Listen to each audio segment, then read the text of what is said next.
The waitress was slapped during her shift 18 minutes later. The mafia boss walked in. The rain in Port Ashbury does not just fall. It tries to drown the neon. It hammered the roof of the Blue Lantern, a 24/7 diner that smelled like old coffee grounds and fried ambitions. My name is Lila Quintero, and this was my kingdom of cracked vinyl and lukewarm ketchup bottles. 3 nights a week, I orbited the tables, a ghost in a powder blue uniform, navigating the symphony of clattering plates, the hiss of the flat top, and the lonely whine of a saxophone bleeding from the jukebox. It was just past 2 in the morning. The air was thick with grease and the quiet desperation of men who had nowhere better to be. Then there was Royce Kellen. He was a fixture, same as the flickering light over booth 4. Royce was a low-level cog in the Iron Ledger crew, a man who thought his minor league reputation made him a king. Tonight, he was planted in his usual spot, nursing a beer he had been complaining about for an hour. "What is this? Quintero?" He shoved the bill toward me, his finger jabbing the paper. "You charging me for air? Now $18.50 for a burger and 2 beers. I kept my smile pinned in place, the one I reserved for difficult children and grown men acting like them. That's the price. Royce, same as last week. He leaned in, his voice dropping to a greasy whisper that still managed to carry, "You know, I look at you, and I wonder why they even bother. You're slow, you're plain, you probably cannot even add right. Maybe you should be working the docks, not a counter." My spine stiffened. I could feel the eyes of the other patrons, a couple of long-haul truckers, a night shift nurse land on us. This was the dance. He insults, I absorb. He pays, he leaves. "Is there anything else I can get for you?" Royce. "Yeah," he sneered, standing up. He was taller than I expected. All puffed up grievance. "You can get this." The sound of his open palm connecting with my cheek was sharp, like a plank of wood snapping. It was not a movie slap. It was a heavy, stinging impact that sent my head whipping to the side. The world went white for a second, then red. A fresh pot of coffee, the one I had just been holding, crashed to the checkered floor. Brown liquid and glass shards sprayed across the linoleum. Silence. The diner did not just get quiet, it ceased to exist. The jukebox choked mid-sax solo. The fry cook froze, spatula in the air. I saw the small red eye of the security camera above the register blink. A silent, useless witness. My cheek was on fire, a deep, radiating throb that already tasted like copper. I could feel the blood bead at the corner of my mouth. No one moved. No one said a word. In Port Ashbury, you learn to mind the mess that belongs to the Iron Ledger. My manager, Sal, waddled out from the back office, wiping his hands on an already filthy apron. His eyes darted from me to Royce, then to the floor, then back to Royce. He licked his lips. "Royce, come on, it's late," Sal muttered, trying for placating. Royce just grinned, a triumphant, ugly twisting of his lips. He looked back at me. "Clean it up." Sal put a sweaty hand on my arm. "Lila, just apologize. For the coffee, we don't need trouble. Apologize." The word hung in the air, heavier and fouler than the smell of burnt bacon. My pride, the only thing I owned outright, reared up inside me, screaming. But pride did not pay the $200 past due on my apartment at the Harborview. Pride did not keep the lights on. I felt the familiar, cold panic of the rent check breathing down my neck. I did not apologize. I did not cry. Slowly, I straightened my spine. I reached up and, with a steady hand, wiped the small trickle of blood from my lip with my thumb. I looked directly at Royce Kellen, holding his gaze until he was the one who shifted, unnerved. I let my eyes drop, not in submission, but to the parking lot outside. I watched him climb into his beat-up black pickup truck. I memorized the license plate. Kilo 79er Echo Victor Tango. It was a reflex, a small, sharp piece of self-preservation. He peeled out, tires screaming against the wet pavement, leaving me in the wreckage of the diner's silence. Sal sighed, already grabbing a mop. "Lila, go take 5, in the back." I just shook my head and grabbed a rag from under the counter, kneeling to pick up the larger pieces of glass. My hand was shaking now, the adrenaline starting to curdle. Exactly 18 minutes later, the bell above the door chimed. It was not a chime. Really, the door swung open with such controlled force that the glass pane rattled in its frame, and the wind whipped a flurry of rain halfway to the counter. The man who entered did not just block the light. He seemed to absorb it. He wore a dark, heavy wool trench coat that was impeccably tailored and barely damp, as if the rain itself was hesitant to touch him. He paused at the threshold, his gaze sweeping the room once. He was not looking for anyone. He was cataloging. The truckers hunched lower over their mugs. Sal visibly paled. I had never seen him before, but I knew who he was. Everyone in Port Ashbury knew the name, even if they had never seen the face. Angelo Bastone, the head of the Bastone Syndicate. He was a whisper, a rumor of quiet power that operated in the shadows beneath the iron ledger's clumsy noise. He moved with a silence that was terrifying. He did not walk to the booth, he simply arrived at it. He slid into the same vinyl seat Royce had just vacated, the one still warm with body heat and malice. He shrugged the coat from his shoulders, revealing a crisp white shirt and a simple black tie. I picked up the remaining pieces of the broken mug, my heart hammering against my ribs. Why was he here? A man like Angelo Bastone did not eat at the Blue Lantern. He did not eat in places where the light bulbs flickered. The rain outside seemed to intensify, braiding itself into a shadow as he sat there, a living piece of the city's dark folklore. He did not look at the menu. He did not look at me until I was standing beside the table, pad in hand. His eyes were dark, and they missed nothing, least of all the angry, swelling mark on my cheek. He reached into his inner coat pocket and produced a small, impossibly heavy-looking silver lighter. Placing it on the table, it gleamed under the cheap fluorescent lights. "Burnt pancakes," he said. His voice was low, a rumble, like gravel wrapped in velvet. "Black coffee." I nodded, my throat too tight to speak. I turned to leave. "Waitress." I stopped, turning back. He had not moved, but he had taken something else from his pocket. It was a handkerchief, not paper, but real, heavy silk, folded into a perfect white square. He placed it on the Formica table, just in front of me, next to the lighter. He looked from the handkerchief to my face, his expression unreadable. "You have the right," Angelo Bastone said, his voice quiet but cutting through the diner's hum, "to reclaim your air." I brought the order to his table. The pancakes, charred at the edges, the coffee, black as the asphalt outside. My hand was steady, but I could feel the tremor deep in my chest, a vibration from the impact. I set the plate and mug down on the Formica. Angelo Bastone did not look at the food. His gaze was locked on my face, specifically on the angry, purpled swelling that was tightening the skin of my cheek. He was quiet for a long moment, simply observing, as if cataloging the damage. His name, he said. It was not a question. It was a demand, delivered in a voice so low it barely stirred the air between us. I gripped the edge of my empty tray, the smell of his coat, clean wool and expensive tobacco, cut through the diner's smell of stale grease. I could have given him the name, Kilo 7 Niner Echo Victor Tango.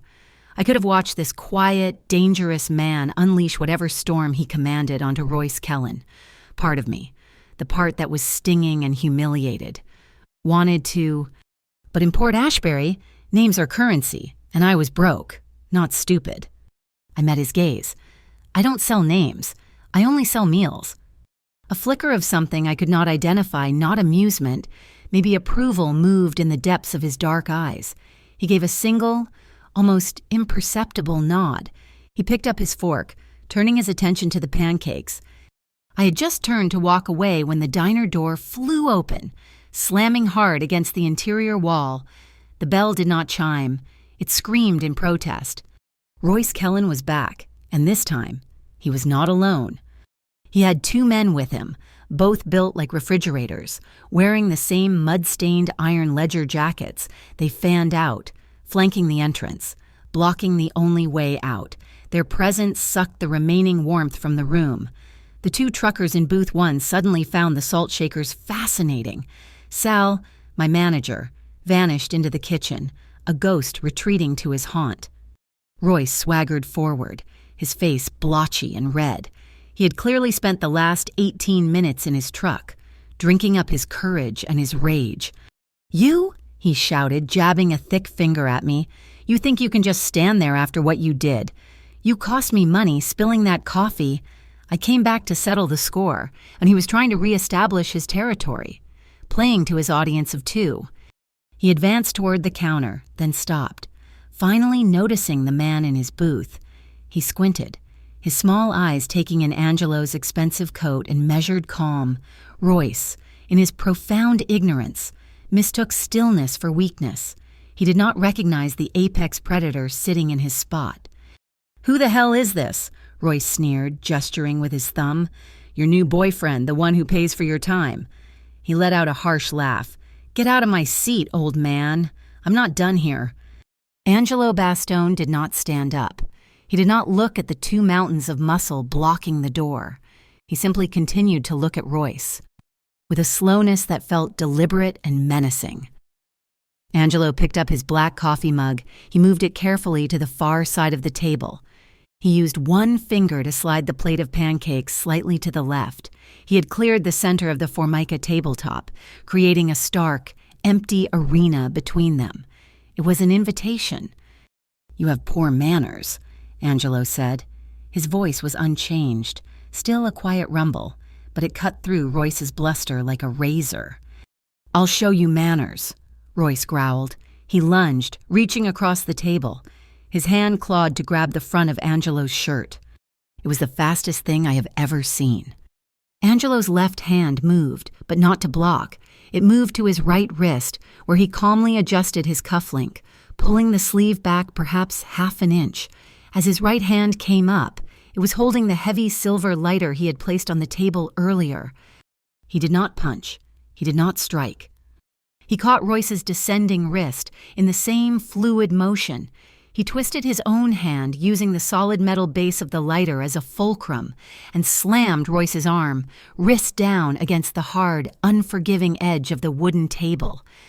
There was no blood, there was no theatrical crack, there was only a sickening, muffled thud of flesh and bone impacting wood under an immense, perfectly focused pressure. Royce made a sound that was not human. It was a choked, strangled gasp, as if all the air in his body had been forced out through his throat. His eyes bulged wide, his face instantly turning a deep, mottled purple. His knees buckled, but Angelo held him there, pinned to the table by that single, crushing point of contact on his wrist. The two goons froze, their bravado evaporating, suddenly realizing they were standing in a room with something their muscles could not handle. Angelo Bastone leaned forward, just an inch. The diner was so quiet I could hear the rain tapping on the window pane. "Apologize to her," Angelo commanded. It was not a request, it was a verdict. Royce tried to speak. A wet, gurgling sound was all that came out.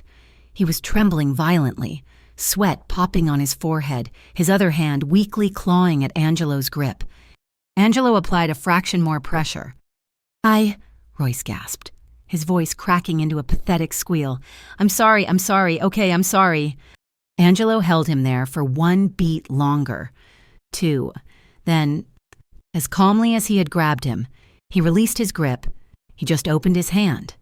Royce collapsed to the floor, pulling his savaged wrist to his chest. He was openly weeping now, high-pitched, humiliating sobs echoing in the stunned silence. His two friends, their faces pale, scrambled forward. They did not look at Angelo. They hauled their whimpering boss to his feet and dragged him backward out the door, into the rain. I was shaking. I grabbed the edge of the counter, my knuckles white, but it was not fear. I had been afraid of Royce. This was something else entirely. This was awe. It felt as if the foundations of the world had just been tilted. It felt like a great, invisible scale, one that had always been weighted against me, had just been violently slammed back into balance by this man. A cosmic order I never knew existed had just shifted, and it had shifted in my favor. Angelo Bastone calmly picked up his coffee mug and took a sip. He glanced at the pancakes, then pushed the plate away, his appetite apparently gone. He stood, shrugging back into his heavy wool coat. He pulled a thick clip of money from his trousers. He peeled off several large bills, hundreds, not 20s, and dropped them on the counter. "This is for her," he said, nodding toward me but speaking to Sal, who had reappeared, his face the color of raw dough, "and for everyone else's meal tonight, and the coffee she dropped." He added another bill, crisp and new, for the tip. It was more money than I made in 2 months. He started for the door, then paused. He looked back at me, his face unreadable in the dim light. He walked to the counter, picked up the white silk handkerchief he had offered me, the one I had not taken, and pushed it gently toward my hand. "Keep it," he said. Then he was gone. The door closed softly behind him, the bell a polite, quiet ding. The diner erupted in noise. The truckers were suddenly talking. Sal was counting the money. The night shift nurse was asking if I was okay. I ignored them and walked to the front window, the silk handkerchief clutched in my hand. The rain was letting up, turning to a fine mist. Outside, I saw Royce's black pickup truck scrambling to life. The engine roared, the headlights cutting through the fog. As the truck jerked away from the curb, its taillights flashed, illuminating the driver's side mirror for just a second. Drawn in the condensation, clean and stark, was a single letter. A warning, a signature, an answer. My shift ended at 4 a.m. Sal, still giddy from the unexpected windfall, had already locked the register and told me I could leave. I peeled off the blue uniform in the tiny back closet, the smell of burnt coffee and Sal's nervous sweat clinging to the fabric. My cheek was no longer stinging. It had graduated to a deep, profound throb, a heavy weight pulling one side of my face down. I pulled my thin jacket tight and pushed the diner's glass door open, expecting nothing but the empty, rain-slicked street. He was there. The long, black car was parked at the curb, an obsidian slash against the gray pavement. It was not a modern car, it was old, heavy, and polished to a gleam that seemed to drink the weak streetlights. He was not in it. He was standing on the sidewalk, holding a large black umbrella, creating a small, perfect circle of dryness in the relentless drizzle. He did not speak. He did not beckon. He just waited. I hesitated. My apartment was only 6 blocks. I walked it every night. Walking it alone was part of the armor I wore. But tonight, the armor was cracked. I looked at him, a man who moved in shadows and spoke in verdicts, and I felt something other than fear. I felt a strange, gravitational pull. I walked the few steps and stood under the edge of the umbrella. The sudden quiet, the absence of tiny drops hitting my hair and shoulders, was a relief so profound it almost made me dizzy. "You live at the Harbor View," he said. Again, not a question. "Yes, I will walk you." He fell into step beside me, and we moved off the main drag toward the piers. He held the umbrella steady, adjusting his long stride to match my shorter, hurried one. We did not speak. The only sounds were our footsteps on the wet concrete and the distant metallic groan of the shipyard. Port Ashbury is different by the water at night. The city proper goes dark, but the harbor awakens. The massive cranes, skeletal and huge, were lit up.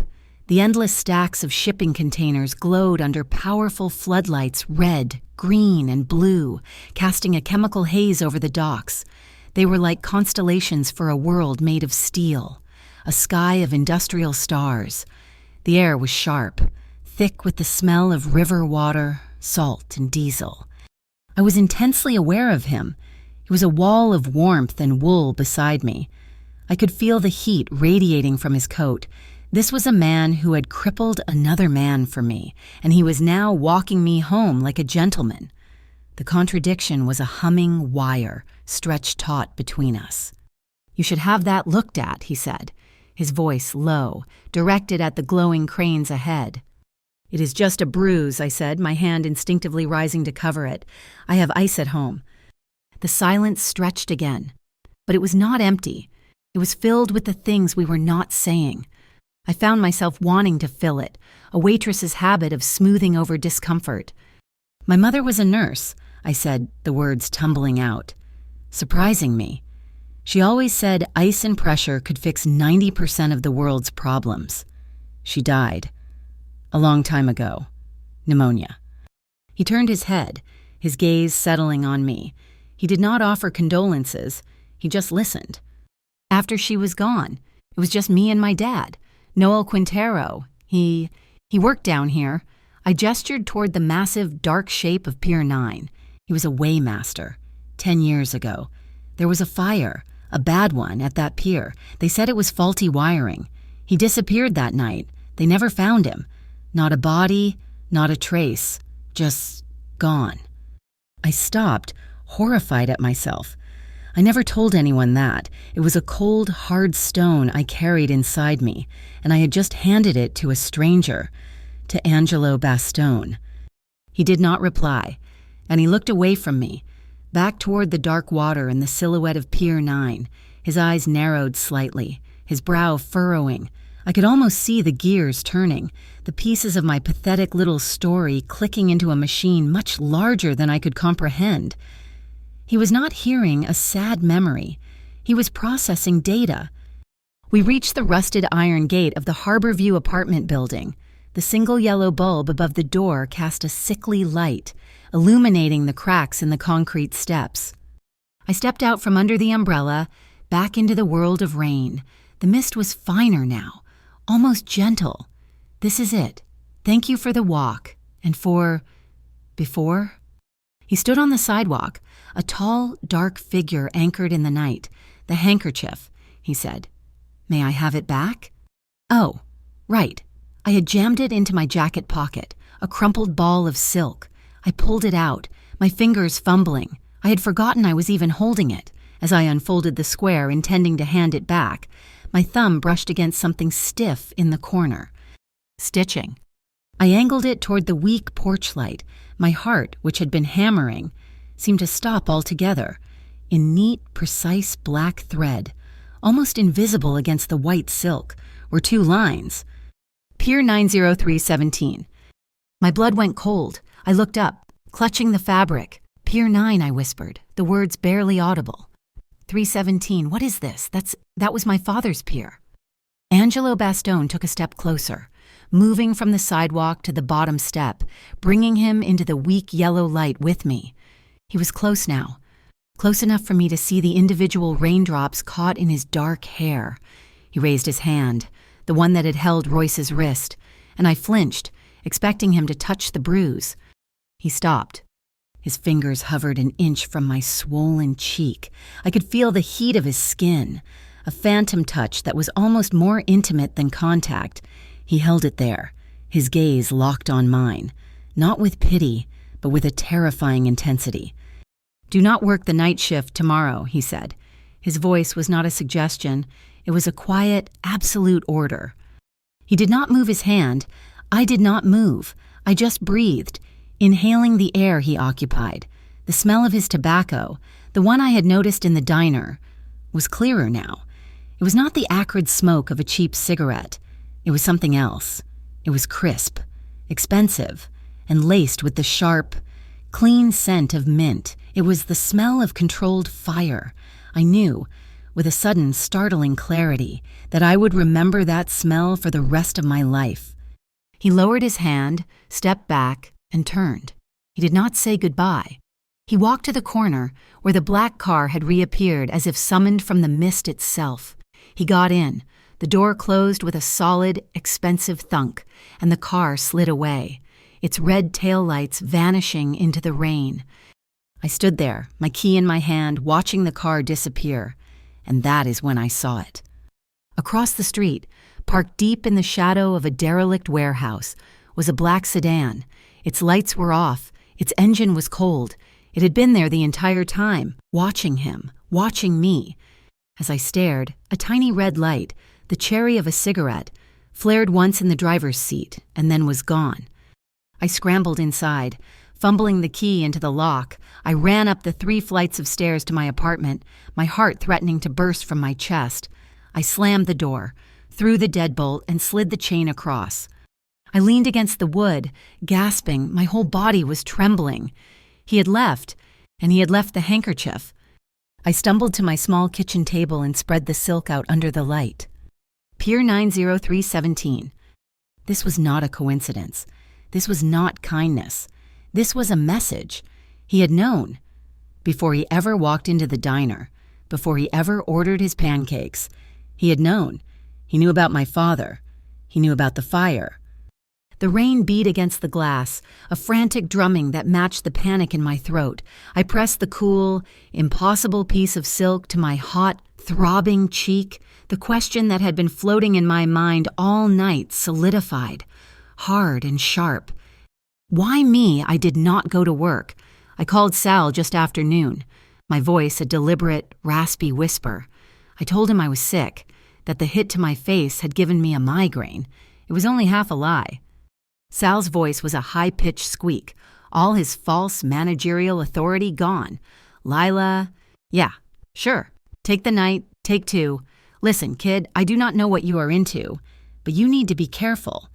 2 men were here this morning. Not like Royce. Different, clean suits. They were asking about you, where you live, what your schedule is. He paused, and I heard him swallow hard. The word, Lila, the word on the street is you have something that belongs to a dead man. Just be careful. The line clicked dead. Something that belongs to a dead man. The silk handkerchief was in my pocket, a heavy, cold square against my leg. Pier 90317. I did not go to my apartment. I went to the East Pier Library.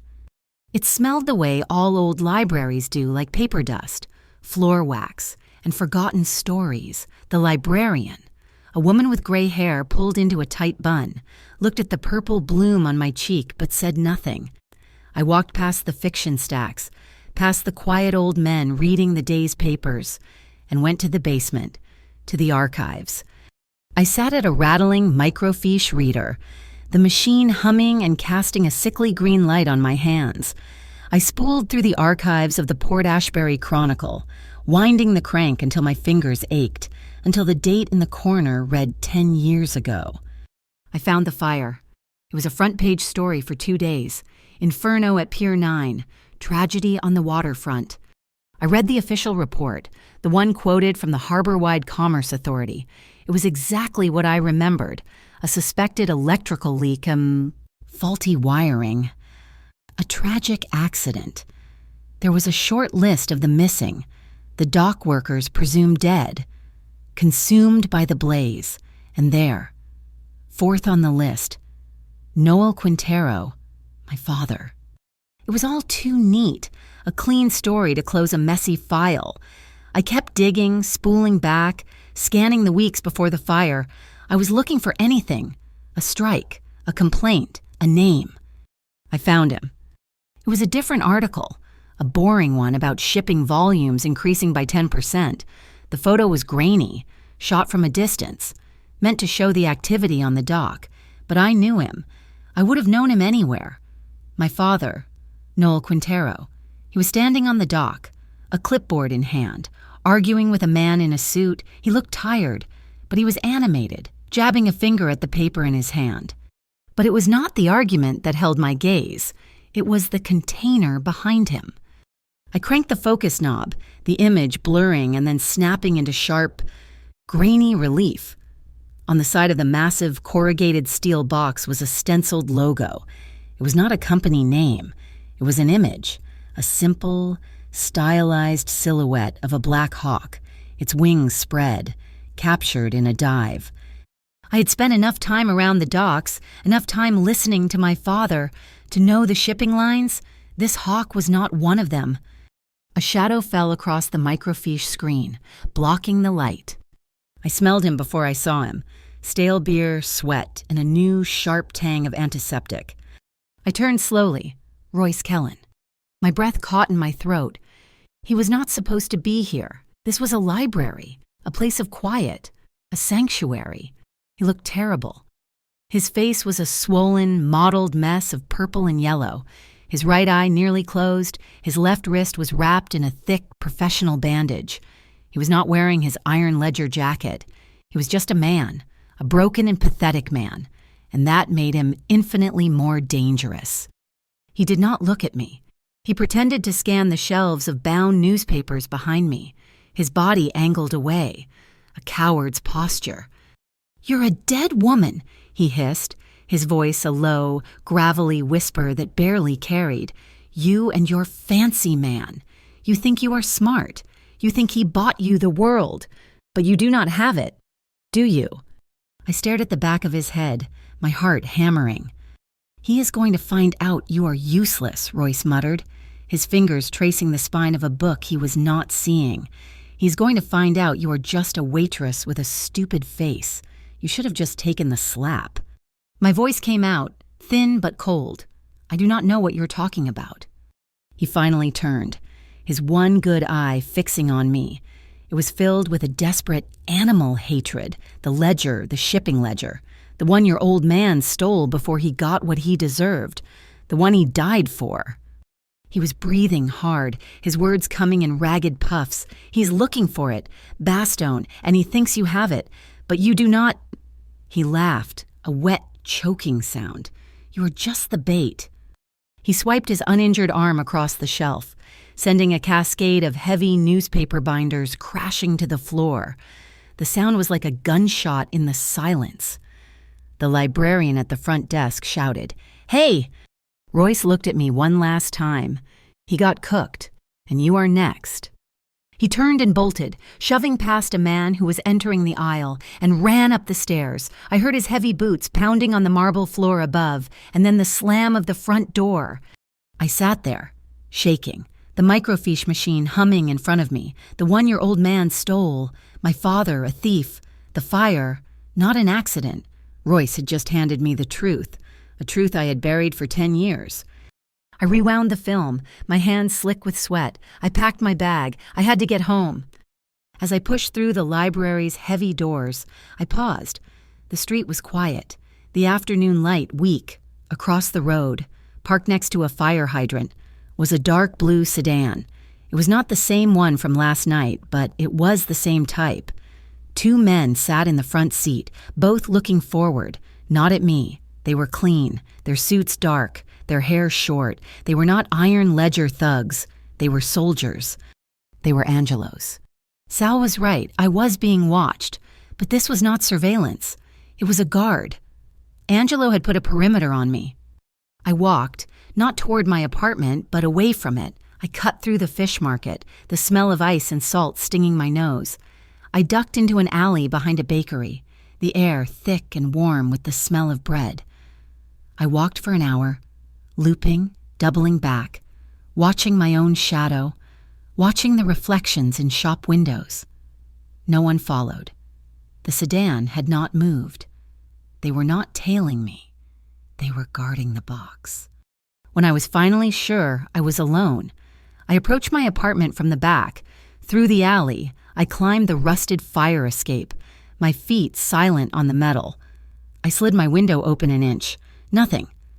I went around to the front hall. The building was silent. I climbed the 3 flights, my ears straining. I reached my door. Unit 3. B.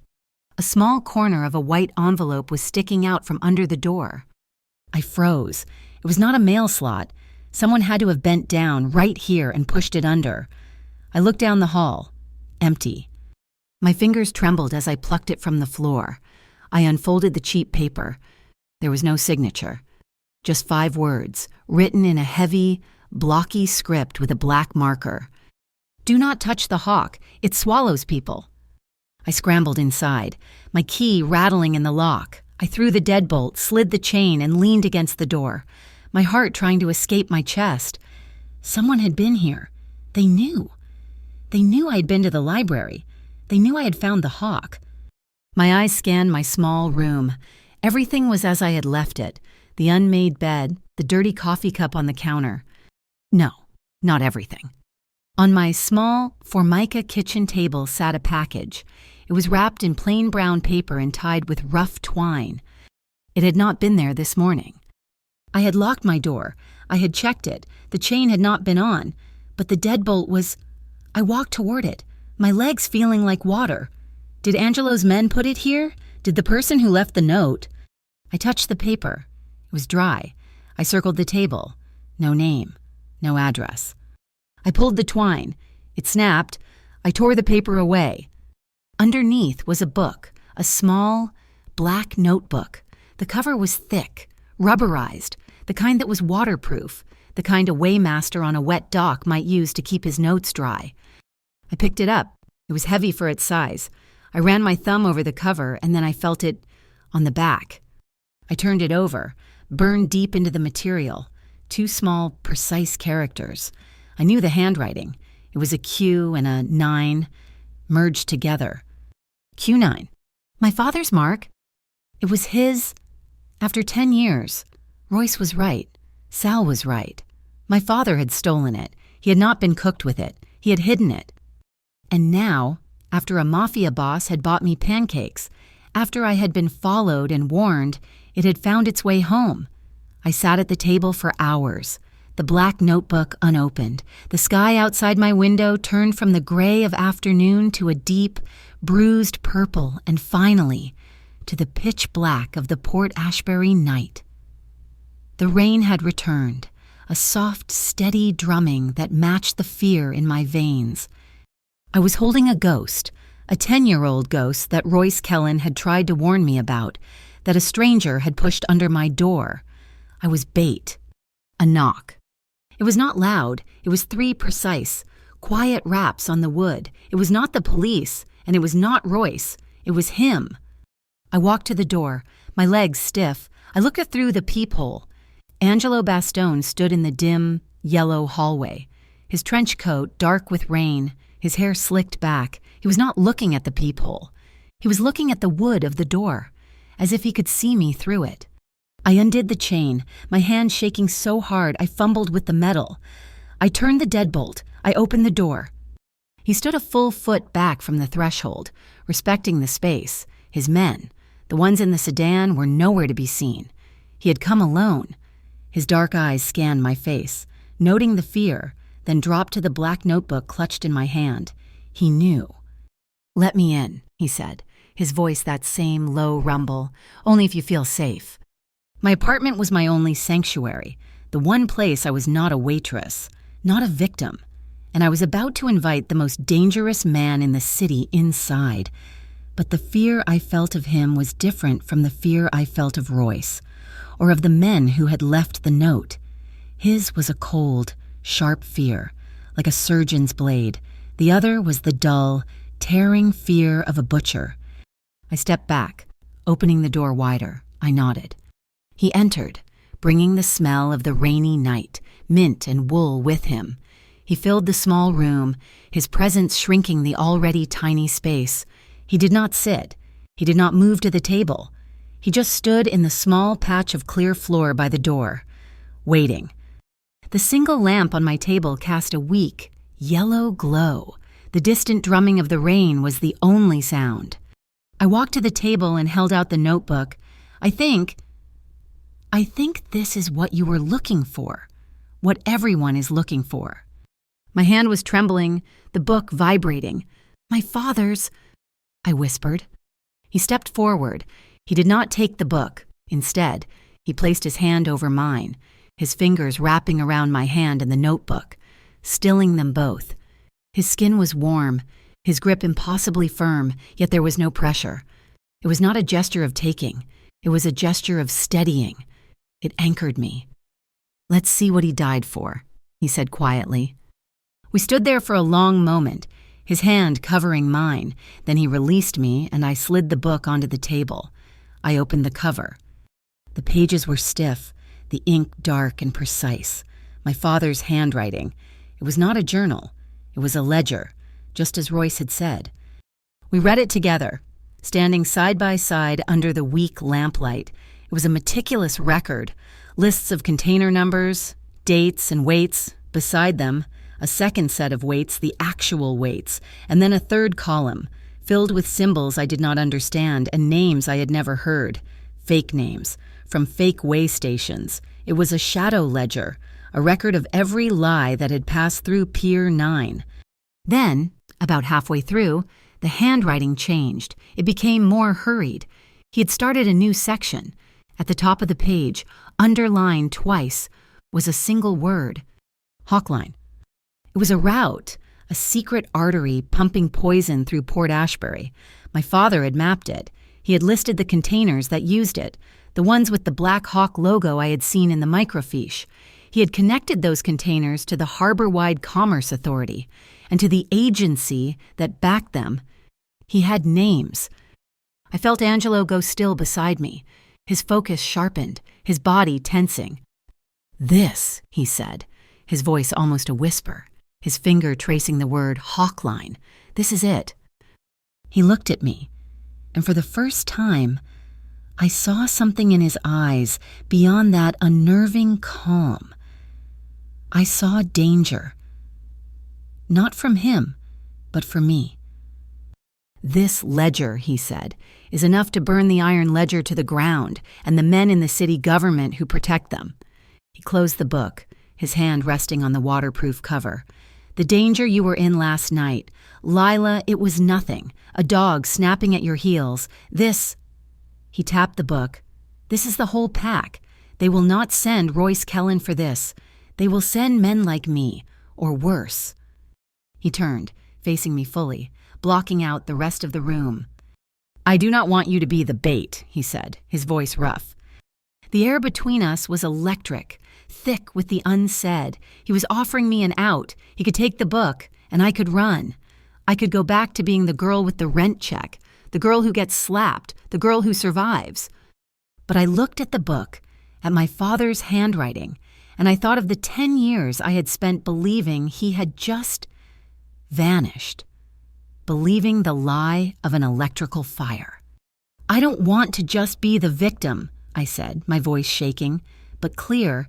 "He was my father. They did not just kill him, they erased him. I am not bait. Angelo, I am his daughter. I have a right to this. I have a right to the truth." He watched me, his gaze intense. We were so close now. I could see the small, faded scar that cut through his left eyebrow. I could feel the heat radiating from his chest. We were breathing the same air, caught in the same small bubble of light, with the rain and the city and the danger held at bay by my locked door. He raised his hand, the same way he had on the steps of my building, slowly. He did not go for my bruised cheek this time. His fingers brushed a strand of hair back from my face, his touch so light it was barely there. "Is this okay?" he whispered. The question hung between us. He was not asking about the book. He was not asking about the case. He was asking about this, about us, in this room. A man with blood on his hands asking a waitress for permission. My heart was not hammering. It was beating, a slow, heavy, painful thud. I could not speak, I just nodded. He leaned in, his lips brushing mine. It was not a kiss of passion, not the kind that steals your breath. It was a question, a promise, and an answer all at once. It was hesitant, impossibly gentle. It was the first moment of true, unadulterated safety I had felt in my entire life. I whispered, "It is." He kissed me then, and all the tension, all the fear of the last 2 days seemed to unspool from me. His other hand came up, his palm resting flat on my back. Through the thin cotton of my shirt, it was warm and solid, a shield. I leaned into it, my hands coming up to rest on his chest. I felt his hand on my back, tense, as if to pull me closer, but then I gripped his wrist, my fingers closing over the cuff of his shirt. He stopped, instantly. He pulled back just enough to look at me, his eyes questioning, not angry. A small smile touched my lips. "Slow down." A corresponding smile, a ghost of one, lightened his dark features. He understood. He adjusted his stance, not pulling me, but simply holding me, supporting me. He leaned his forehead against mine. We just stood there, his hand on my back, mine on his chest, our foreheads touching, breathing. We listened to the rain. The intimacy of that moment, of that shared, quiet breath, was more profound than any touch. It was not about desire. It was about trust. It was about protection. After a long time, he straightened up. He took off his heavy trench coat, the one still damp from the rain, and draped it over my shoulders. It was impossibly heavy, a weighted blanket that smelled of him, wool and mint and safety. He looked at my cheek, the bruise now a faded, ugly yellow and purple. He leaned down and pressed his lips to the spot, a kiss so soft it was just a breath of warmth. It was a promise, sealed without a word. "Tomorrow," he said, his voice decisive, back to the man who gave orders. "The note on the handkerchief. Pier 9, 3:17 in the morning. That was not a memory. Lila, it was an appointment." I pulled the coat tighter around me. "Hawkline," I said. He nodded, his eyes hard. "We break into that pier, and we find whatever your father was pointing to." 10 minutes past 3 in the morning. Pier 9 was a graveyard of steel and shadows. The only sounds were the lapping of the oily water against the pylons and the high, thin whine of the wind through the cranes. The air was bitingly cold, coating every metal rail in a fine, slick layer of frost. I pulled the leather gloves tighter. They were Angelo's. He had passed them to me in the car, his own hands bare. He was working on the massive padlock of the main warehouse door. He did not use a lockpick. He used a set of specialized electric pliers. Humming almost silently, there was a faint click, a snap of metal, and the heavy lock fell into his hand. He did not let it drop. He pocketed it. No trace. He pushed the corrugated metal door just enough for us to slip through, a black slit in the darkness. Inside, the warehouse was a cavern. It smelled of rust, old burlap, and the cold salt of the river. The moonlight was weak, cut into sharp beams by the high, dirty windows. Angelo clicked on a small, powerful flashlight, not sweeping it, but holding it steady, aimed at the floor, illuminating our path. We moved between mountains of shipping containers, a maze of colored steel. I had my father's notebook in my jacket pocket, the Q9 mark pressing against my ribs. "He said it was near the east wall," I whispered, my voice sounding impossibly loud in the tomb. "We found it. Container 7B. It was stacked 3 high, but this one was on the bottom. It was dark blue, the paint flaking, and there, so faded it was almost invisible, was the logo from the microfiche, the Black Hawk, diving." I pulled out the notebook, shielding the beam of Angelo's light with my body. I flipped to the Hawkline section. My finger traced the entry. "Q9, I breathed. Container 7B. It matches." Angelo nodded. "All business." He was already examining the container's heavy locking bar. That is when the world exploded in light. Headlights, 4 pairs of them flooding the warehouse, turning the dusty air into a blinding white stage. They pinned us against the blue steel of the container. Engines roared, echoing off the metal walls. Doors slammed. "Well, well, well," Royce Kellen's voice boomed. "Triumphant and ugly. Trowso, Kobupby, hand over the ledger, doll." He stepped out from behind the glare, his bandaged wrist held protectively at his chest. He had at least 6 men with him. Iron ledger thugs, all holding pipes or bats. They fanned out, cutting off any escape. "I knew you would come here, you stupid—" Angelo did not let him finish. He did not reach for a gun. He moved to the wall, to the main utility panel. In one smooth, violent motion, he ripped the heavy breaker bar down. The warehouse plunged into absolute, terrifying darkness. The headlights died. The overhead lights that had tried to flicker on died. We were blind. A moment of pure silence. Then Royce's panicked voice. "Get the lights! Get your damn flashlights on!" Click, click, fish! 3 powerful flashlights suddenly snapped on, but they were not in the hands of Royce's men.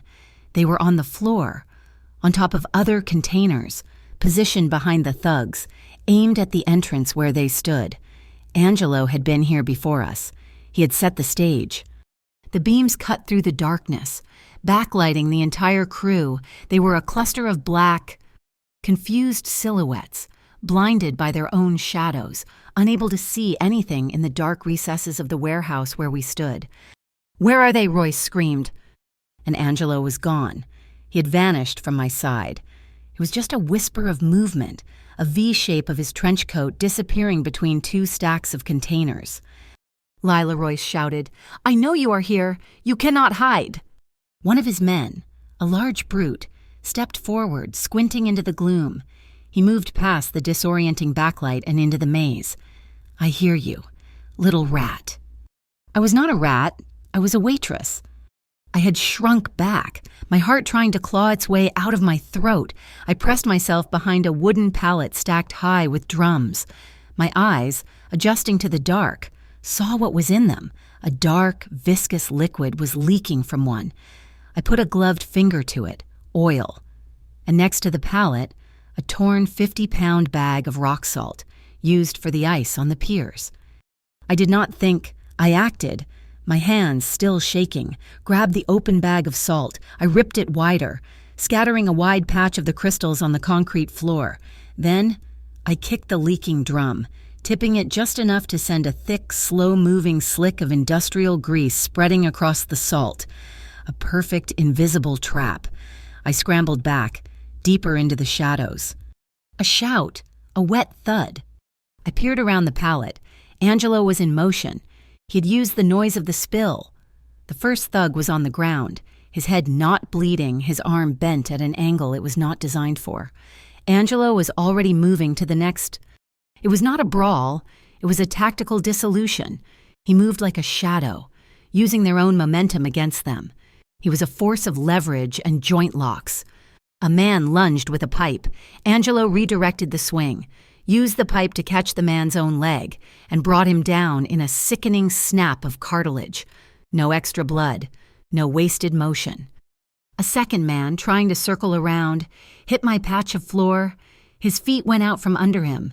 He went airborne, his arms flailing, and crashed backward into a stack of empty metal kegs. The sound was deafening, a cascade of ringing metal. 3 down. Spread out, find them. Royce was hysterical, staying back near the door, a coward to his core. The remaining thugs moved deeper, now more cautious. It was a hunt. I could hear them breathing, cursing in the dark. I could hear the silent, deadly counter-moves from Angelo, a grunt, a sigh of air being forced from lungs, a heavy fall. Then there were 2, then 1, then silence.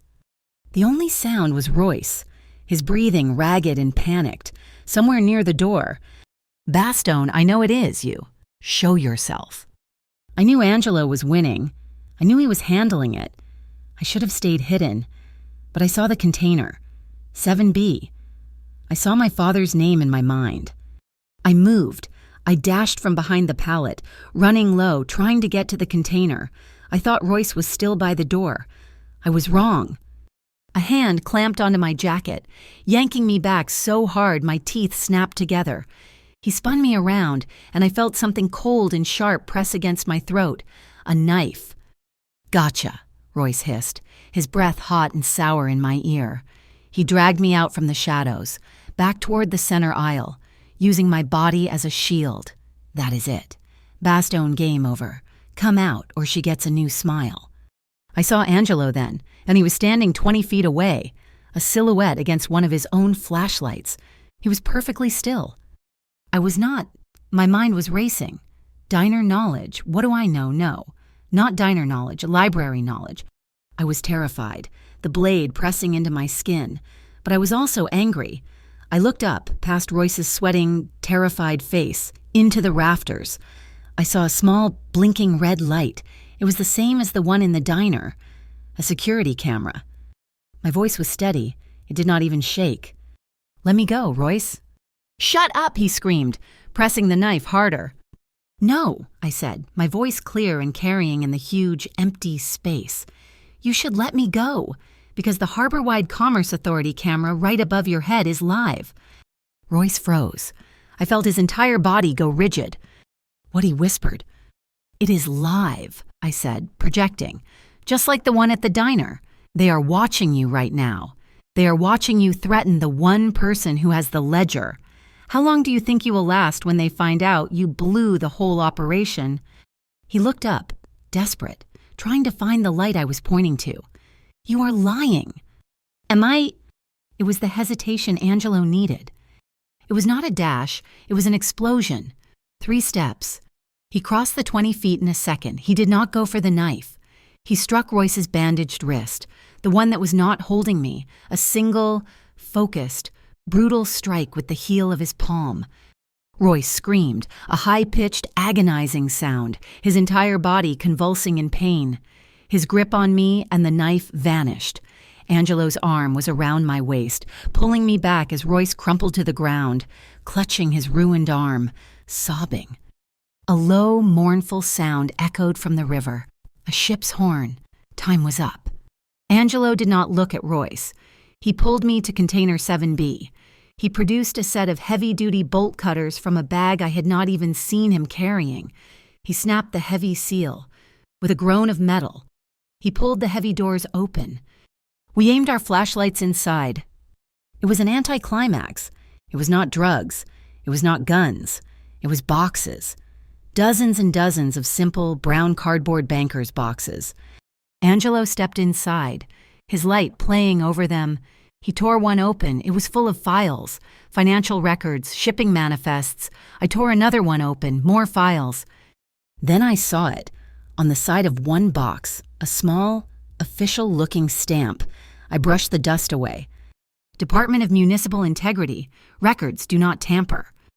My blood ran cold. This was not the Iron Ledger's stash. This was their protection. This was the evidence. This was the city government, hiding their own crimes, protecting the Hawk Line. The ship horn sounded again, closer this time. "We cannot take it all," Angelo said, his voice tense. He pulled a small, high-resolution camera from his coat pocket and began to systematically photograph the files, page by page, his hands moving with incredible speed. "Lila." I turned. On a small shelf at the back of the container, there was a single, large, manila envelope. It was sealed not with glue, but with a thick, dark red wax. Stamped into the wax was the unmistakable logo of the Black Hawk. I grabbed it. It was heavy, thick with documents. "We go," Angelo said, pocketing his camera. We ran back through the maze of containers, past the groaning, incapacitated bodies of Royce's men. We did not look back. We slipped out the door, into the cold, foggy night. Just as the first hints of gray light began to stain the sky over Port Ashbury, the Mirror Current was not a bar. It was a vault. It was buried 2 levels beneath a quiet, unassuming tailor shop that Angelo owned. There was no sign, no entrance from the street. You had to go through the tailor's fitting room, press a specific panel of dark wood, and descend a narrow staircase into the earth. The bar itself was silent, all polished mahogany, deep leather armchairs, and a single long mirror behind the bar that gave the room its name. It did not reflect the room. The glass was so dark, it looked like it reflected a different, dimmer version of the world. We were in a private room off the main floor, Angelo, me, and 3 of his top men. They were not thugs like Royce's. They were soldiers. One was older, with silver hair and eyes that had seen too much, named Corrado. The other 2 were younger, twins, dressed in identical sharp suits. They were all looking at the items spread across the heavy oak table, my father's waterproof ledger, the wax-sealed manila envelope, and the high-resolution photographs Angelo had taken inside the container. Corrado, the older man, picked up one of the photos showing the Department of Municipal Integrity stamp. He put it down as if it were burning him. "Angelo, this is not our fight," he said, his voice a respectful, gravelly rumble. "The Iron Ledger are animals. We swat them. This." He tapped the photo. "This is the city. This is the harbor-wide authority. This is the government. You do not poke the government. You poke the government. You do not pull back a stump. You pull back the whole damn forest." One of the twins nodded. "He is right, boss. This is poison. We leak the ledger. We burn the ledger. Fine. But these files, this ties us to a political hit.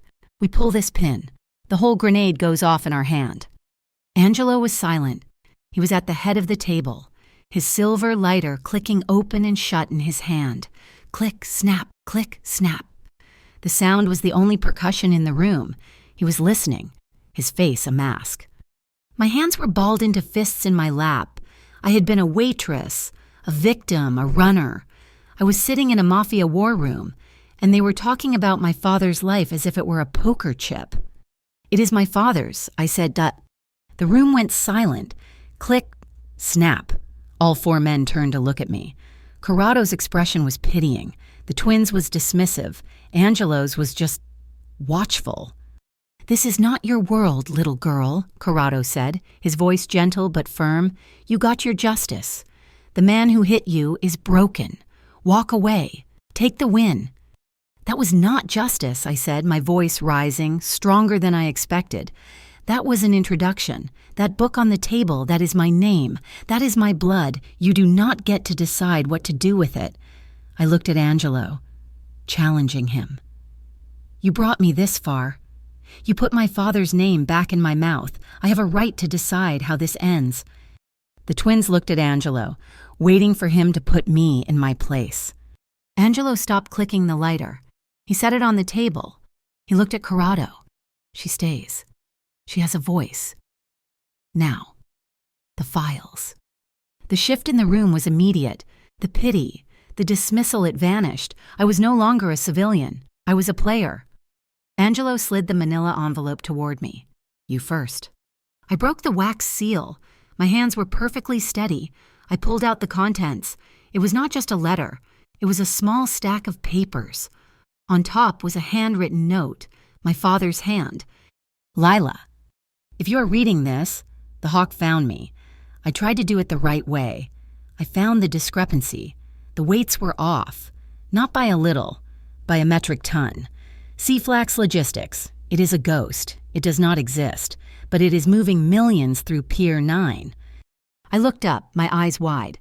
Seaflax Logistics. It is in the ledger. Angelo nodded, his face grim. "A shell company. Keep reading." I took it to my supervisor. He told me to forget it. I took it higher. I took it to Vernon Maddox at the Harbor-wide Authority. He smiled. He told me I was a good man and that he would handle it. 2 days later, my manifests were audited. Then the threats started. "The fire is not an accident. Lila, they are going to frame me. Say I was the one cooking the books, and then I will have an accident in the blaze. I am giving this to a man I trust, a messenger who owes me his life. He will keep it, and the ledger, until you are old enough to understand. Do not trust the hawk. Do not trust the city. I love you. Dad." The letter was dated, the day of the fire. I sat back, the paper trembling in my hand. He had not been a thief. He had been a whistleblower, and Vernon Maddox had fed him to the wolves.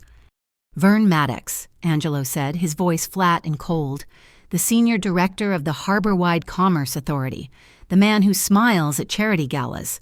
He looked at the twins. "He has been on the Ledger's payroll for 15 years. He's the Hawk Line. He uses the Iron Ledger as his muscle and the Department of Municipal Integrity as his cleanup crew. He launders the money through Seaflax, and my organization gets shut out of the port. He has been a thorn in my side for a decade." He had connected it. My father's personal tragedy was his own political problem. A phone buzzed on the table. One of the twins picked it up, read the screen, and his eyes went wide. "Boss, Intel, our source inside the Ledger is singing. Royce is desperate. He's trying to get back in their good graces. He just confirmed the meet. Maddox is moving the rest of the files. He's meeting the Iron Ledger's new chief tomorrow night at the Astoria Bastion View, 2100. They are cleaning house. They are going to move the evidence, destroy the container, and bury the Hawk Line for good." Angelo smiled. It was not a nice smile. It was sharp and predatory. "No, they are not." A hit at the Astoria Corrado looked horrified. "Angelo, it is a civilian hotel. It is a fortress. It is messy." "It will not be a hit," Angelo said. "It will be a transfer. We take what is ours. We take the files. We take Maddox. We end this." "No," I said. Angelo turned his gaze on me. It was cold again. The brief moment of partnership gone. No. You said it yourself. He is the government. You take Maddox. You start a war you cannot finish. And my father... I looked at the letter. My father tried to do it the right way. He tried to expose them. He did not want a mafia hit. He wanted the truth. The truth is a luxury, Lila. Not for me. Not this time. I stood up, planting my hands on the table. I have one condition. You want the files. You want to break the Hawk line, fine. We do it, but we do it my way. No needless blood. And we do not just take the files. We make them public. We burn Vern Maddox with the one thing he is terrified of, the light. We make it clean. Corrado actually laughed. Clean, girl. We are the Bastogne Syndicate, not a newspaper. But we can use one, I said. The idea of forming, sharp and clear, the Night Beacon. They are the only independent paper in this city that is not on Maddox's payroll. They would kill for a story like this. Angelo stared at me, his head tilted. He was reassessing me, the lighter still in his hand. It is a two-front war, I said, my voice gaining strength. You call it a transfer. I call it Operation Double Mirror. Angelo raised an eyebrow. You send a team to the Astoria, you make your move, you get the files, but that is the distraction, that is the reflection. The real move, I said, is that at the exact same moment. We leak my father's ledger and the photos from the container to the Night Beacon. The Iron Ledger and Maddox will be too busy fighting you in the hotel to stop the story from breaking. By the time they realize what is happening, their names will be on every street corner. You get your enemy. I get my father's name cleared. Clean. There was a long, stunned silence in the room. Corrado looked at Angelo. Boss, it is brilliant, but it is risky. We would need a line inside. We have one, Angelo said, his eyes never leaving mine. He was smiling again, but this time, it was different. It was genuine. We have Royce. The twins looked confused. Royce, he hates us, he hates her. Royce hates being a loser more, Angelo said. He lost his crew. He lost his hand. He lost his pride. We will get a message to him. We will offer him a choice. He can either go down with Maddox when the ship sinks, or he can be the man who helps us expose the real traitors. We will feed him just enough information to make him look smart, just enough to get him inside that meeting tomorrow, close to Maddox. Angelo stood up. Walking around the table to where I stood, he stopped in front of me, looking down at me as an equal. Operation Double Mirror, he said. He held out his hand, palm up. I put my hand in his. His grip was firm, sealing the pact. Together, the meeting bled into the deep hours of the night. The twins, Corrado, and the other soldiers had filtered out of the mirror current, leaving us in the pressurized silence of the vault. The air was heavy with cigar smoke and the weight of the plan. My father's ledger sat on the table, a closed case. Angelo stood, the polished mahogany reflecting his weary posture. I need air, not this air. He did not lead me to the street entrance. He pushed on a panel behind the dark, unreflective mirror, revealing a narrow, steep staircase made of cold iron. It spiraled up and up until he pushed a heavy metal door. The wind hit me first, a sudden, sharp slap of reality.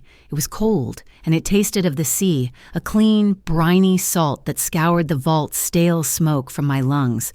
We were on the roof. There was no city like Port Ashbury seen from above in the dark. The grime, the rust, the desperation, it all vanished. Below us, the web of streets and docks glowed. The harbor lights, the neon signs, the thousands of windows formed a sprawling galaxy of amber and blue. It was a second sky, fallen to earth. Far across the water, the Astoria Bastion View Hotel stood like a tower of lit ice, a fortress waiting for us. I walked to the graveled edge, my hands stuffed deep into my pockets. I could feel the stiff corner of my father's notebook through the fabric. The adrenaline of the plan, of Operation Double Mirror, had faded, leaving behind the cold, quiet dread. Angelo. He was standing by the door, a dark shape against the dim light of the stairwell. He just watched me. What if he was not a good man? The wind stole the words, so I said them louder. My father.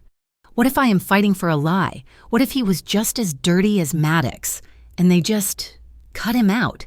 What if this whole thing is just one set of monsters fighting another? The fear had been hiding beneath the anger for days. The fear that the truth I was chasing would be uglier than the lie I had been living. Angelo walked to the ledge, standing beside me. He did not look at me. He looked down at the glittering city below. The truth is always worth more than a safe lie. Lila, he said, his voice a low rumble beneath the wind. A lie keeps you in a cage, even if it is a comfortable one. The truth, even if it burns, it shows you the way out. It is the only thing that is real. It deserves to be seen. I was shivering, and it was not just from the cold. He saw it. He did not offer me his coat. He had already given me one, and I had left it at my apartment. He just stepped closer, creating a break in the wind. Then he opened his arms. I did not hesitate. I stepped into the space. I buried my face against his chest, my hands balling up the fabric of his shirt. He was solid, a wall of heat and strength, his arms wrapped around me, one hand spreading wide across my back, the other gently cradling the back of my head, his fingers threading into my hair. We stood there for a long time. It was not like the kiss in my apartment, which had been born of shock and safety. This was different.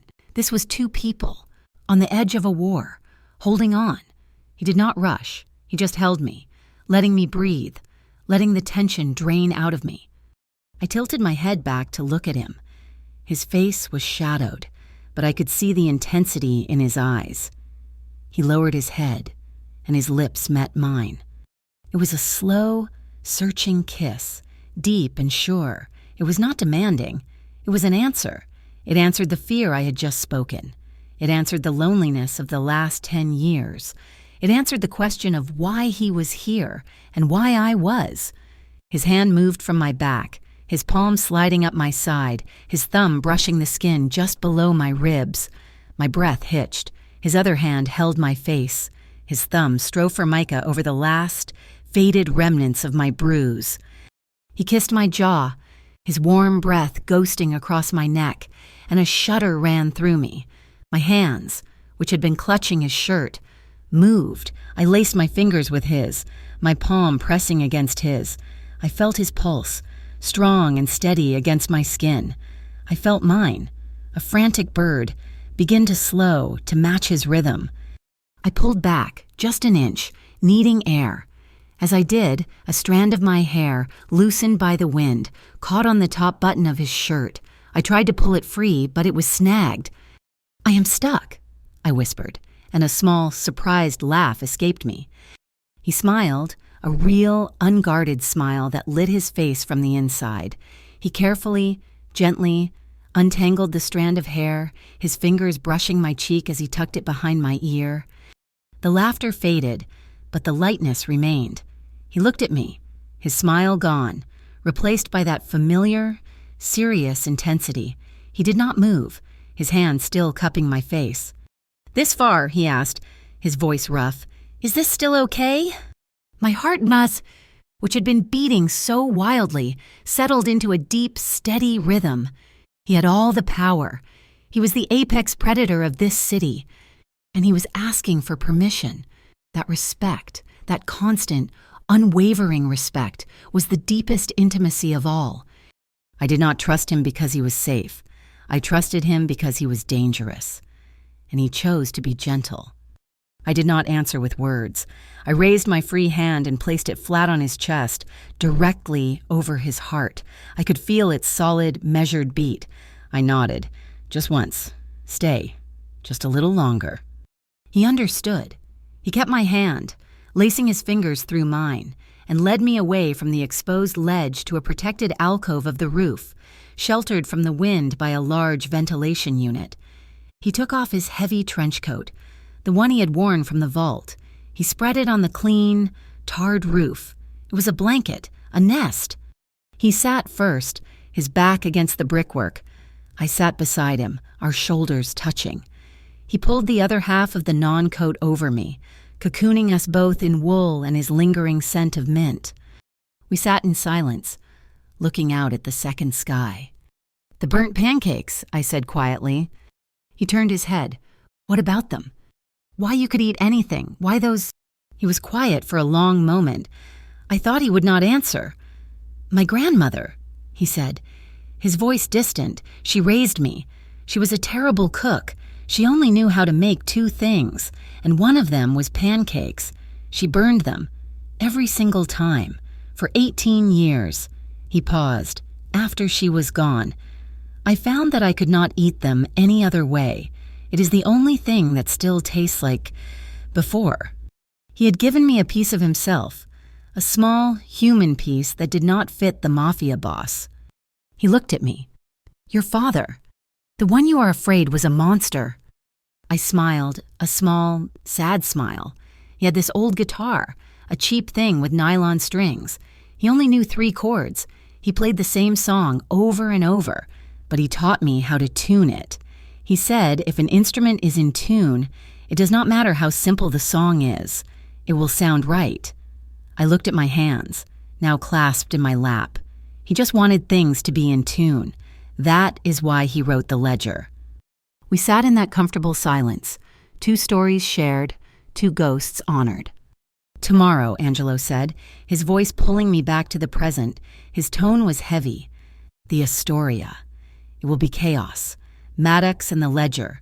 They will not follow your rules for a clean fight. If it all falls apart, Lila, if the plan goes to hell, I still choose to protect you first, before the files, before the revenge.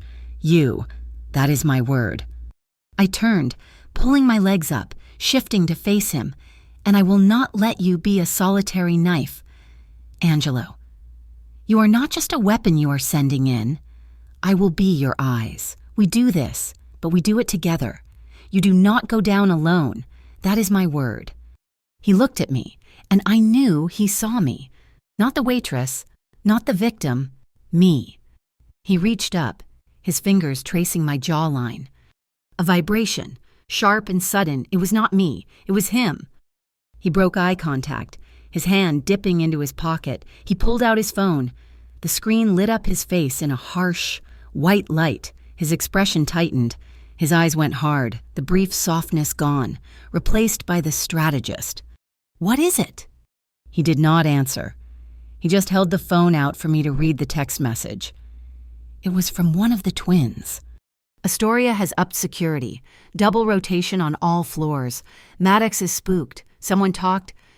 The night was over. The warmth of the moment evaporated.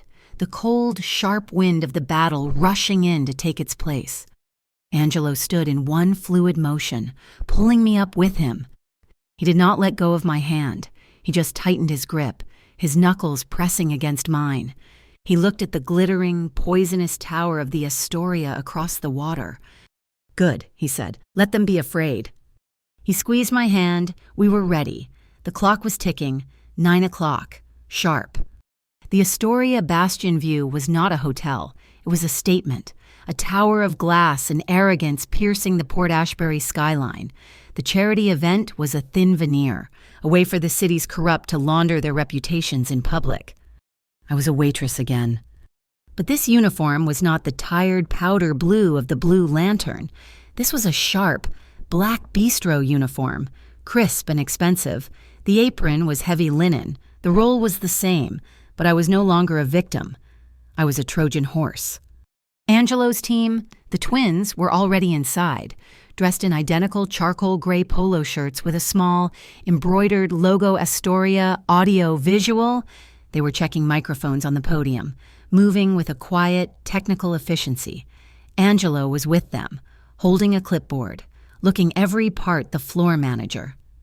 Our eyes met once, a brief, solid connection across the glittering ballroom.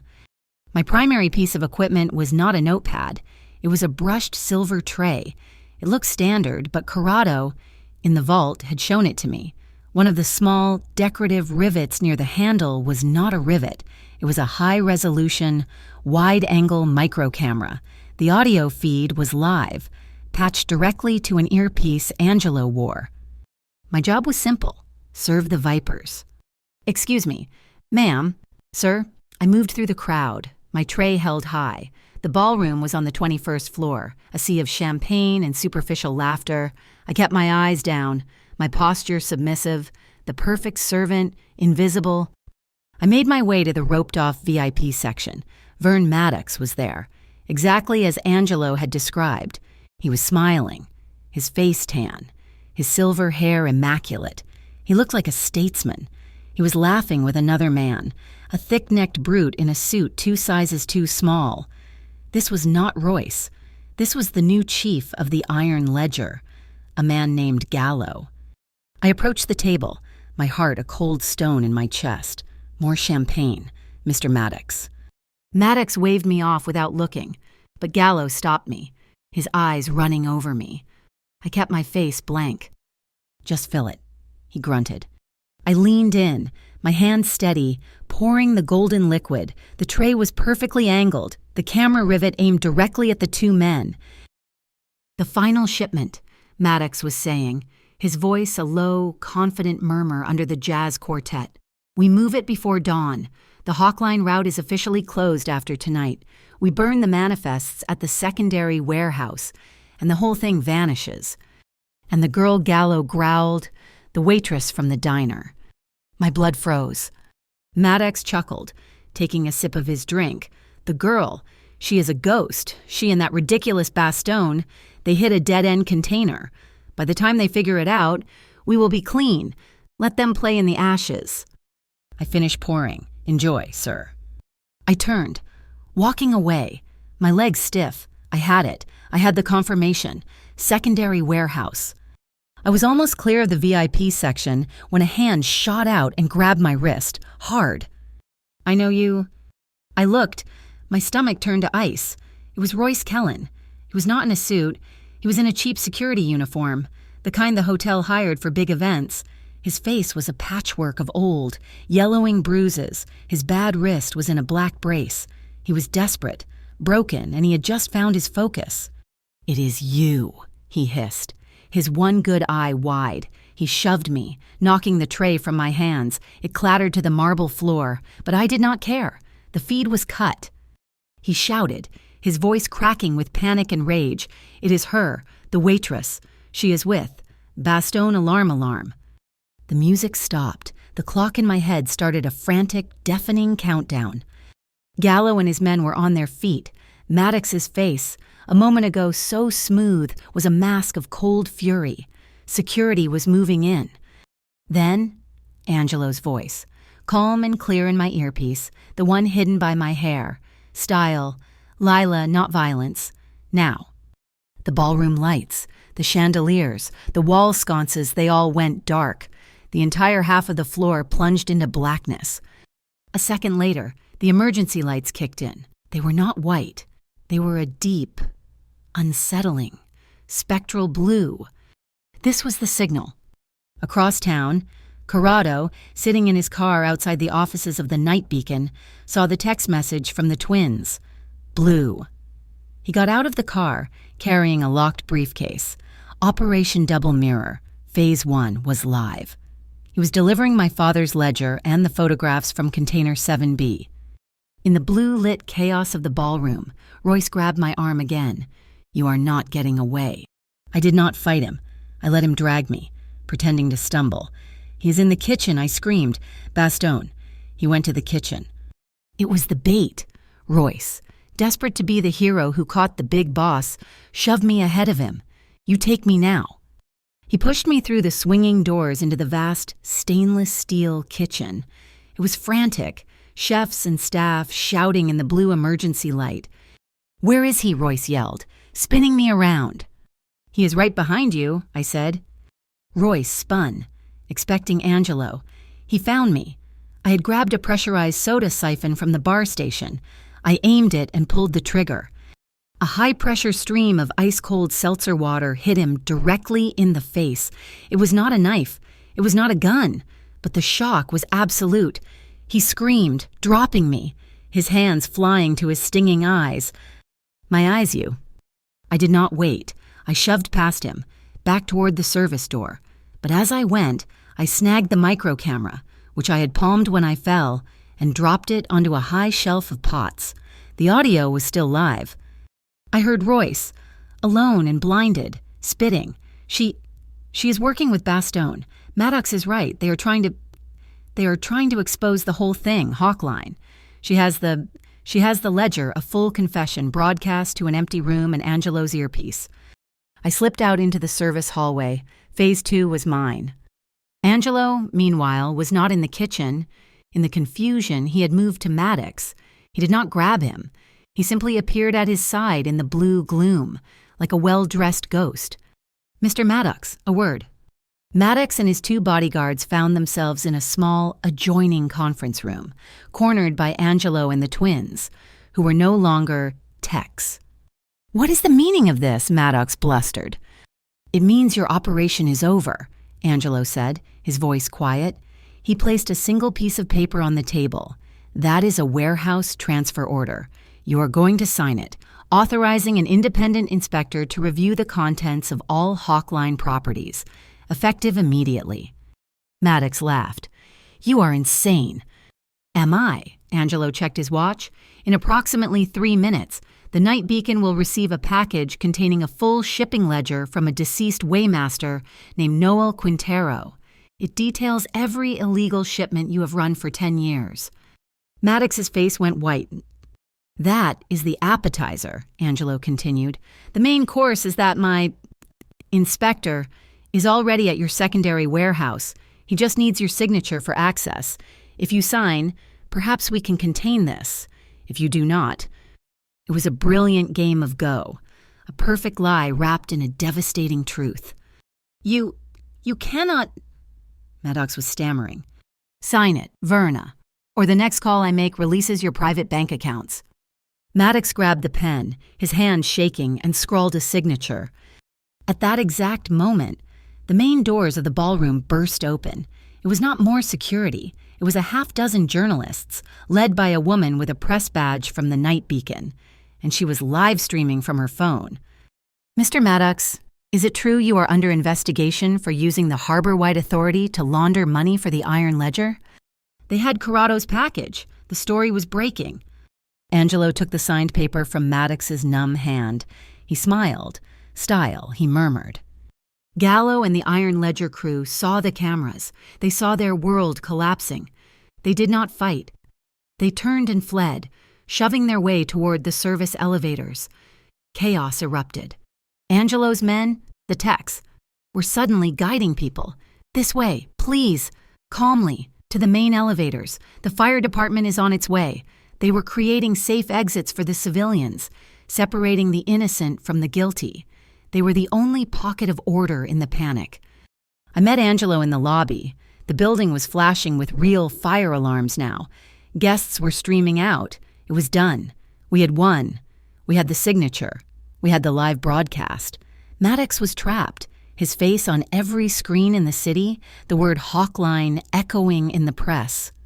Angelo looked at me, a question in his eyes. I just nodded. I was safe. He permitted himself a small, victorious smile. He pulled out his phone, not to make a call, but to check the feed from the Night Beacon. Then the phone rang in his hand. It was not a number he recognized. He frowned, putting it to his ear. "Yes."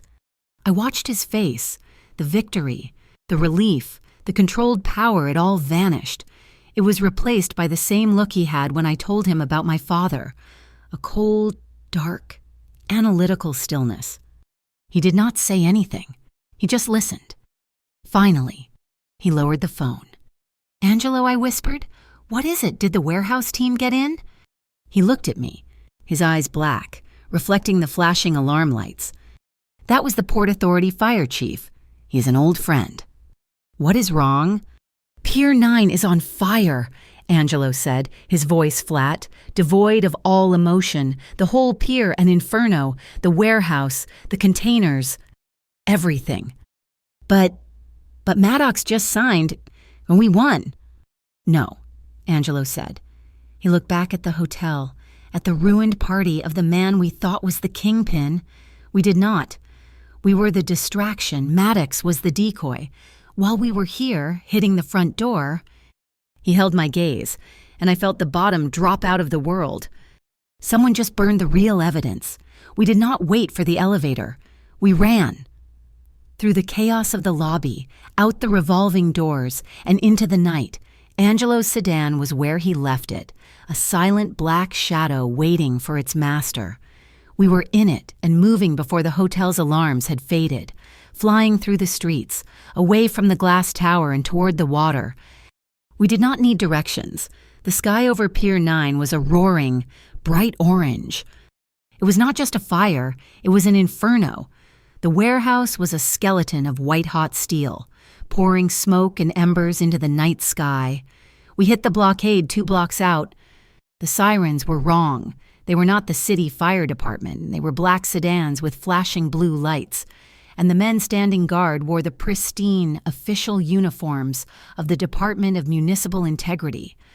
They were not fighting the fire. They were containing the scene, holding back the real fire trucks that were now arriving. "They are protecting it," I said, my voice hollow, the realization hitting me like a physical blow. They are letting it burn. Maddox was not the boss. He was a decoy. We were the distraction. Angelo hit the dashboard with his fist, a single, violent motion, the secondary warehouse. It was a lie. This was always the real target. The one who set this fire is still out there. He was about to throw the car into reverse, but I grabbed his arm. The fire, the pier, my father. "Q9," I whispered, staring at the flames. "Lila, not now. We have to—" "No." "Listen," I said, my voice sharp. "Q9, my father's mark on the ledger. I thought it meant his initial and the pier. Quintero, 9. But it was container 7B. It did not make sense. But he had this saying about his work. He worked at the way station, the station at Rail 9. I turned to him, my eyes wide. He always said the ground was hollow there, to protect the sensitive scales. Angelo. Q9 is not a container. It is a location. It is under Rail 9. He did not question me. He did not hesitate. He spun the wheel, the tires screaming, and drove the car over the curb, onto the adjoining pier, crashing through a flimsy chain-link fence. We were running. "We need masks," he yelled over the roar of the flames. He saw a stack of heavy canvas tarps and a rain barrel. We dunked the heavy fabric, the water icy, and wrapped the soaking wet canvas around our faces. We ran into the heat. It was hell. The heat was a solid wall. The air was thick with cinders. The warehouse we had been in only hours before was just a memory, a roaring bonfire. We ran past it, our feet pounding on the heavy planks, toward the railway loading tracks. There I pointed, the metal track, stenciled with a fading white. 9 was set into a concrete pad. The metal itself was glowing a dull red, but the concrete looked stable. Angelo grabbed a heavy steel pry bar from a maintenance rack. "Stand back." He jammed the bar under the rail tie and threw his entire weight against it. He was a man of impossible, focused strength. With a groan of tortured metal, the heavy rail section lifted, popping free from its moorings. I dropped to my knees, ignoring the blistering heat. Beneath the rail, in the concrete, was a small, square void, and inside that void, untouched by the flames, was a small steel box, a fireproof safe, my father's real legacy. I jammed my gloved hands into the hole, the metal searing hot even through the leather. I did not care. I pulled it free. It was heavy. It was intact. Drop it now." The voice was a pathetic, shaking whimper. We turned. Royce Kellen? He was standing 10 feet away, a ghost backlit by the inferno. His clothes were singed, his face a mask of soot and tears. He was holding a pistol with both hands, but he was shaking so violently he could barely aim it. "Give it to me," he sobbed. "It is my only chance. Maddox, Gallo, they are all gone. I have to give him something, the real boss, please." He was aiming at Angelo. I did not think. I stepped directly in front of Angelo, my body shielding his. The steel box was clutched against my chest. "Lila, move," Angelo commanded, his voice sharp with an anger born of fear for me. I kept my eyes on Royce. "No, it is over, Royce. I will shoot, I swear I will." "If you pull that trigger, you kill the only chance you have left," I said, my voice steady, cutting through the roar of the fire. "That camera right there." I pointed up into the smoking rafters, to a security camera I knew was there. It is still live. The night beacon is broadcasting this whole fire. The whole city is watching. You shoot us, you are a murderer caught on tape. You put the gun down. You are the victim who gets to testify against the man who burned this city. He stared at me, his finger trembling on the trigger. He looked from me to the box, to the flames, then back to me. His entire broken life hung in that second. He lowered the gun. He just broke. The pistol fell from his shaking hands, clattering onto the pier. He turned and stumbled away. A hollow man, disappearing into the smoke. I heard shouting seconds later. The dock workers, my father's friends, had broken the police line. They had him. The crew from the night beacon found us then, their camera light a white, piercing eye in the smoke. I did not move. I just stood there, breathing, and held up the steel box for the world to see. That image of me holding the proof, my face covered in grime, with the skeleton of Pier 9 burning behind me, was the end of Vernon Maddox. The live stream broke him. The Iron Ledger dissolved into rumor. Port Ashbury was in shock. The adrenaline fled. The smoke cleared. Angelo staggered back, leaning heavily against a metal pylon.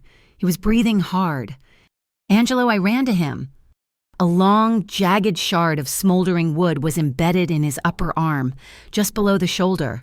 He had taken it when the warehouse frame collapsed, right as he was prying the rail. He had not made a sound. He slid down the pylon, slumping onto the pier, his face pale beneath the soot. He looked at the wound, then at me. I dropped to my knees in front of him. My hands were shaking, but I placed them gently on his shirt, next to the raw wound. The tears finally came, hot and fast, cutting clean tracks through the dirt on my face. "It is my turn," I whispered, my voice thick. "It is my turn to protect you." The fire was out by dawn. All that remained was a black, steaming ruin that smelled of wet ash and the sea. We sat on the seawall, wrapped in clean blankets, the pier now quiet. Angelo's arm was bandaged, resting in a makeshift sling. I was shivering, the cold of the morning finally finding me. He put his good arm around me, pulling me tight against his side, shielding me from the wind. I turned, burying my face in his chest. He just held me, his chin resting on the top of my head. We had survived. I looked up at him. His face was bruised, tired, but the darkness in his eyes was gone. The hunted look was gone. It was just him. He looked down at me, and I saw the deep, aching relief. He leaned down, and I met him. We kissed, surrounded by the cold morning mist. It was not a kiss of fire. It was a kiss of salt and ash, of survival. It was slow and deep, and it was a promise kept. His hand, the good one, moved to the back of my neck, his fingers tangling in my hair, holding me steady, leading the pace. It was a kiss that said, "We made it." I put my hand on his chest, feeling the steady, strong beat of his heart. "Stay," I whispered against his lips. The city woke up to a new reality. The Harbor-wide Commerce Authority was dissolved, investigated by a new civilian committee, Vernon Maddox, facing the evidence from the steel box, the original tapes, the photos, the contracts with his real signature, had resigned for personal reasons. The Hawkline warehouses were seized. I did not leave. I took the money from the diner, and with a fund raised by the dock workers, I bought the Blue Lantern. I spent a week cleaning it, and in booth 4, I hung the framed silk handkerchief, a monument. He walked in on a Tuesday afternoon, a month later, no coat, no bodyguards, just Angelo, his arm healed, a faint scar on his skin. He slid onto a stool at the counter. "I hear the pancakes here are terrible," he said, his eyes smiling. "Only if you order them burnt," I replied, pouring him a black coffee. He reached across the counter. I put my hand in his. "We still have enemies," I said quietly. "The one who set that fire, the real boss, is still out there." He smiled, squeezing my hand. "I know. But we also have more breakfasts." The next morning, I arrived to open the diner. A small, square package wrapped in brown paper was on the doormat. Angelo was already inside, waiting in the pre-dawn quiet. He had a key. I set the box on the counter. We opened it together. Inside, on black velvet, was a heavy, silver lighter. It was identical to his, but as I picked it up, I saw the engraving. It was the Black Hawk, its wings spread and carved deep across it, a single diagonal line. The hawk was crossed out. I looked at Angelo. He looked at me. The story was not over. But this time, we were starting it together. Thank you so much for listening to this story. I would love to know where in the world you are tuning in from. So please drop a comment below and share your thoughts. If you enjoyed this, please subscribe to my channel, Mafia Boss Stories, and give this video a like. And if you really loved it, please hit that hype button to help this story be heard by more people.